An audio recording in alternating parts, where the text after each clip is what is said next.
Praise the Lord. Srimati Charles Cowman గారి రచనల నుండి ఎడారిలో సెలయేర్లు అను గ్రంథము నుండి అనుదిన ధ్యానములు. జీవము కలుగుటకును అది సమృద్ధిగా కలుగుటకును నేను వచ్చి తిని. యోహాను సువార్త 10వ అధ్యాయము 10వ వచనము. జీవము అంటే ఏంటో నీకు తెలుసా?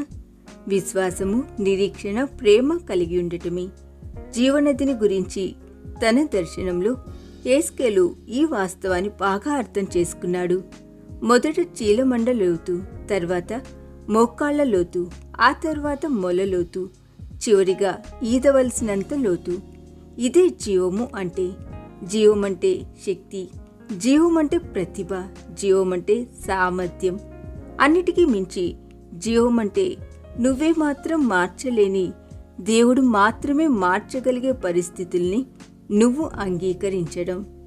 జీవము అనిర్వచనీయమైనది, అసాధారణమైనది, ఆనందకరమైనది. నిరంతరం పరుగులు తీస్తూ విరామం లేకుండా పనిచేసేవాడిలో జీవం ఉండదు. అతడు కేవలం ఒక యంత్రం మాత్రమే. అతడు కేవలం జీవము లేని ఒక యంత్రంలా పనిచేస్తున్నాడంతే. దైవిక జీవమును తనలో నింపుకున్న వ్యక్తి జీవితాన్ని విరామంగానూ సంపూర్ణంగానూ జీవిస్తాడు. అతడు ఉదయాన్నే నిద్రలేచి అరుణోదయ కాంతులతో తన శరీరానికి స్నానం చేయిస్తాడు.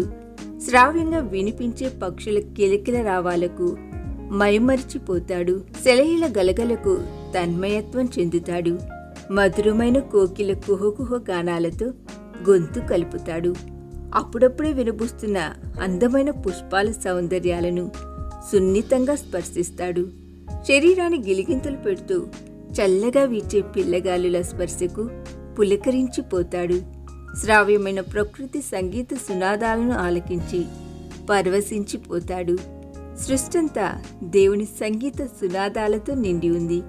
జీవితంలో నువ్వు ఎన్నిట్లో ఆనందిస్తున్నావన్న వాస్తవత పైనే నీలోని జీవము కొలత వేయబడుతుంది. జీవితంలో నువ్వు వీక్షించేది, ఆలకించేది, స్పర్శించేది కొన్ని. నువ్వు ఆస్వాదించాల్సినవి ఈ సృష్టిలో ఇంకా చాలా ఉన్నాయి. వాటన్నిటిని ఆస్వాదించి అనుభవించినప్పుడే సంపూర్ణ జీవితాన్ని నువ్వు జీవించినట్టు. ప్రకృతిలో ఉన్నవి కొన్ని, నీకు తెలియనివి, నీవు ఎన్నడూ తెలుసుకోవాలని కూడా ప్రయత్నించనివి నీలోనే చాలా ఉన్నాయి. ప్రకృతిలో ఉన్న వాటికంటే ఎక్కువైన నీలో ఉన్న వాటిని నువ్వు అనుభవించాలి. నువ్వు సమృద్ధి అయిన జీవమును అనుభవించి ఆనందించాలి. సమృద్ధి అయిన జీవమునిచ్చే యేసు శక్తిని స్వీకరించి ఆంతర్యంలో ఆయనతో సహవాసం చేస్తూ నువ్వు ఆనందించాలి. సరైన తంతులను సరైన సమయంలో మీటినప్పుడే జీవన వీణ శ్రావ్యమైన సంగీత సరాగాలను పలికిస్తుంది. జీవితంలో నిరాశ చెందుకు, నిరీక్షణ కలిగి ఉండు.